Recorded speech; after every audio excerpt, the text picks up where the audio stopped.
La chute de Bachar al-Assad a marqué une augmentation des attaques d'Israël contre la Syrie.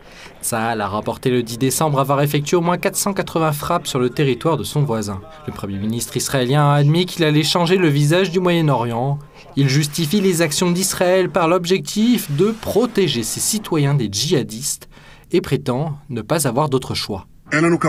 Nous n'avons aucunement l'intention de nous ingérer dans les affaires intérieures de la Syrie, mais nous avons certainement l'intention de faire ce qui sera nécessaire pour assurer notre sécurité. Dans ce cadre, j'ai autorisé l'armée de l'air à bombarder les installations militaires stratégiques abandonnées par l'armée syrienne pour qu'elles ne tombent pas aux mains des djihadistes. Nous voulons des relations avec le nouveau régime en Syrie, mais si ce régime permet à l'Iran de s'établir à nouveau en Syrie, s'il autorise le transfert d'armes iraniennes ou de tout autre armement au Hezbollah, ou s'il nous attaque, nous réagirons fermement et ils paieront un prix très lourd. Ce qui est arrivé au régime précédent arrivera aussi à celui-ci. La Turquie condamne fermement les actions d'Israël. Le ministre turc des Affaires étrangères accuse Israël de violer l'intégrité territoriale de la Syrie et a fait part du soutien de la Turquie aux frères et sœurs syriens. L'Iran a aussi exprimé son soutien à la Syrie. Le guide suprême iranien a affirmé lors d'un discours à la nation avoir des preuves d'une intervention étrangère dans le changement de pouvoir en Syrie.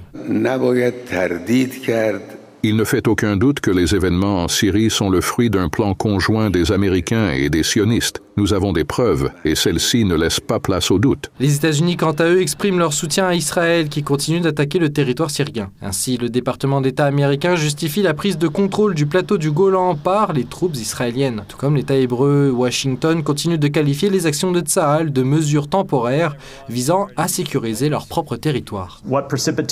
C'est le retrait des forces armées syriennes qui a précipité leur avancée dans la zone tampon. Cela a créé, comme je l'ai dit hier, un vide qui aurait pu être comblé par une des nombreuses organisations terroristes qui opèrent toujours sur le territoire syrien et qui ont juré de détruire l'État d'Israël. Israël a affirmé n'avoir déployé ses forces que temporairement dans la zone tampon pour empêcher l'émergence d'une telle menace contre Israël, ainsi que ses civils. Israël occupe illégalement la zone tampon à la frontière avec la Syrie.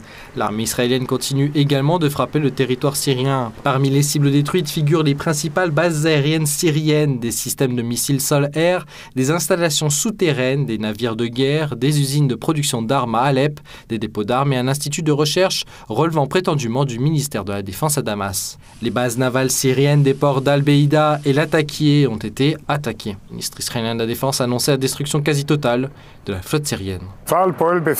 Ces derniers jours, Tsahal a travaillé en Syrie afin de démanteler et détruire les capacités stratégiques qui menaçaient Israël. La marine a opéré cette nuit pour détruire la flotte syrienne et avec grand succès. Il est certain qu'un affaiblissement de la puissance militaire de la Syrie serait bénéfique pour Israël. Les deux pays n'ont jamais eu de relations diplomatiques. De plus, Netanyahou a fait savoir que le plateau du Golan, territoire que se disputent la Syrie et Israël, ferait dorénavant partie intégrante de l'État hébreu. Les intérêts de ce dernier sont sans surprise d'établir un contrôle total de la région.